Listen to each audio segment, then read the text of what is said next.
How to not handle trauma. Welcome, ladies and gentlemen, to today's topic. I am Coach Tobias Forst, founder of Achilles Life Coaching, decade-long recipient of narcissistic abuse, and I've saved myself from it. And I support you on your journey to your personal freedom. Today we will go into detail about how to not handle trauma. What different mindsets different types of people have to deal with traumas from their past, how to quickly distinguish between these different types of people. Then an example where I will take you on a journey for your own personal life to evaluate, and at the end, action recommendations.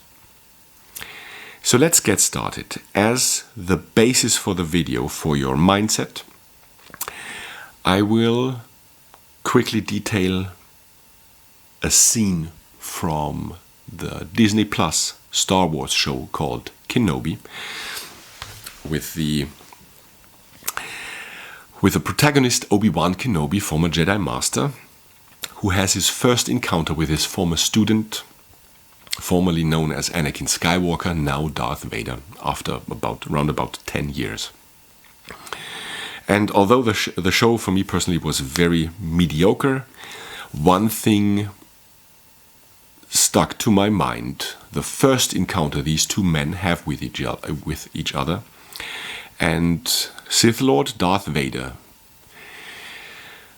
tries to guilt trip Obi-Wan by claiming, "I am what you made me. I am what you made me." And this really didn't leave my mind for a very, very long time. Because this is the mindset of a coward. This is the mindset of a life loser. He had 10 years to deal with the fact and accept his own responsibility in the trauma of literally becoming half price when you remove parts of count the removed parts. But he still points the finger at his former master, Obi-Wan. Did Darth Vader, Anakin Skywalker, have a large list of traumas? Yes. Life as a slave, no father, witnessing the death of his mother, being manipulated between several different factions who tried to use him, until him and his master get pitted against each other, with an almost fatal outcome for then Anakin Skywalker, freshly baptized as Darth Vader. So trauma, yes, traumas, plural. So do you, ladies and gentlemen, so do I.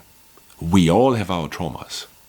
And this video is not about shaming people who have experienced traumas, because that would entail each and every one of us without a single exception. What this is about today is how we can deal with trauma and how we should not deal with trauma. Yes, there were situations where you might have had 100% responsibility for something traumatic that happened to you. There might be cases where you had part of the responsibility for something traumatic to be able to happen to you. And then there are those cases where you had no responsibility at all for something traumatic to happen to you. And especially for the latter, for the second one in part, it is okay to point the finger at the perpetrator, to lay blame where blaming is due. It is, however, not okay, for the sake of your own development, to remain in that state of mind, because the ink is dry. The question is, how do we manage to move forward? and not get stuck in there.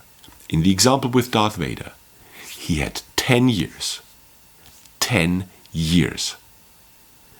to face whatever happened. But he didn't. And it should take another 25 to 30 years, which left him unchanged in that perspective towards his former master, Obi-Wan Kenobi, right up until his own death. Only then he started to change his mind. So the question is, how do we deal with trauma when it comes to our own mindset? Putting your head in the sand is not a viable option. And keep in mind, ladies and gentlemen, that regardless of the trauma that each and every one has experienced, no trauma in this world is a justification for employing psychological abuse toward others. There is absolutely no excuse. I don't care what happened to people. They don't have the right for psychological abuse against others. And you're here because you probably felt your share of psychological abuse toward you. So let's imagine the following situation, ladies and gentlemen. Imagine a narcissist, male or female, in your life, in a close relationship to you. Maybe it's your partner, your girlfriend, boyfriend, husband, wife, whichever. And they start telling you about something that seems to be along the lines of life today is the worst yet again. Some very bad experience that they bring to the table at this point. And with the addition, it is of course somebody else's fault. Now, objectively, that might even be the case. But whether or not this is the case, whether or not you've just been lied to by a named culprit, is not the point of this story, of this thought experiment. The point I will come to in a few sentences. The question I would like to ask you first is, how do you handle this? How do you handle a situation where somebody talks to you about a personal trauma? The story therein, what are you beginning to think? Do that on your own at the moment. And now I would like you to take away a very important mindset for analysis of such a situation where somebody close to you talks about in detail a trauma they've experienced, something traumatic they've experienced. Is this story of suffering trying to induce in you an action or an inaction that you might have otherwise not taken had you not heard that story of suffering? If the answer is no, you would have acted the same, whether or not you've heard that story. You would have heard that story or not. Then, ladies and gentlemen, good for you, because somebody is simply sharing and bringing understanding into your relationship, mutual understanding. If, however, the answer is yes, if the answer is yes to the question, should that story of suffering induce you to a certain action or inaction that you would have otherwise not taken had you not heard that story, then we have a problem, ladies and gentlemen, because somebody is at this point in time trying to manipulate you.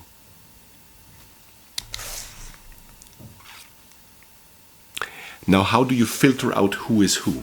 How do you filter out who if your interlocutor, if the person who's talking to you and relaying this story is actually on top of their game to deal with trauma, or simply relaying it, telling you because they would like you to know. Just they would like you to know. Or if somebody's trying to pull your strings and make you move along the lines that they so chose for you without you realizing it. You can find this out by presenting a constructive solution, if you have any.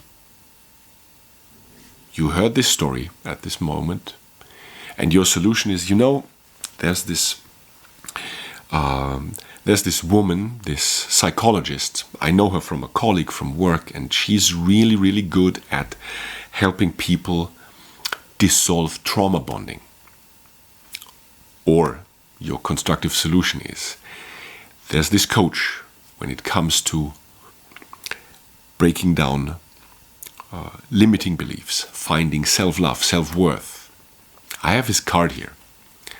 Or there's this friend that you have, that you bring into the story, into your constructive help that you're offering, your solution, suggestion. And you talk about this friend, what his or her experience is with the very topic that you heard just as this story of suffering, as I called it, this relaying of trauma. How does the person you're talking to, or that relayed the story, react to your constructive solution? Are you being met with narcissistic rage now? Or with invalidation? Such nonsense. What do you know about this? Are you a psychologist right now? You never listen to me. You never seem to understand me. And now you see, ladies and gentlemen. Now you have a clear picture of how they deal with this. Because the narcissist that was just talking to you sits on their throne of victimhood mentality. And how dare you offer constructive criticism, because constructive solutions, your constructive solution suggestion does nothing short of deconstructing the throne of victim mentality. And this, ladies and gentlemen, cannot stand in the eyes of the narcissist, because they so carefully built it with words. Words all the time, words. Victim here, victim this, victim that. And woe is me. So this is where you can quite easily separate human chaff from human wheat. Are you hearing the same story for the 33rd time? Always with different prods for action or inaction, of course. Is this not the only story you've heard over the years, but one among 100? Puffed up with prodding you towards action or inaction in various cases, whatever seems to be deemed necessary of you. Is there a spicy bit of blame game, shaming toward you? You really remind me of. You know, your behavior is very similar to, now that I think about it. This is classic narcissistic manipulation. And the following is what I would like you to do if you can. So, action recommendations, ladies and gentlemen. Get out if you can. Get out if you can. If you cannot, do not let yourself be pushed towards actions or inactions that you would have otherwise not taken had you not heard that trauma story at this point. Don't let it affect you. And for those of you who cannot leave, do not offer solutions. No more solutions. For the simple reason of your own self-protection, because by you not offering solutions, it is highly likely that you minimize the risk of narcissistic rage directed towards you. Ladies and gentlemen, it is not your duty to be the emotion regulation trash dump for people who are neither willing nor capable of living according to mature behavioral standards and who actively, constantly refuse to work on themselves with sincerity and consistency. Leave them or let them leave if you can, because their problems are their problems. And the next person in your life that tries to tell you something along the lines of, I am what you made me, just ask them as a final question,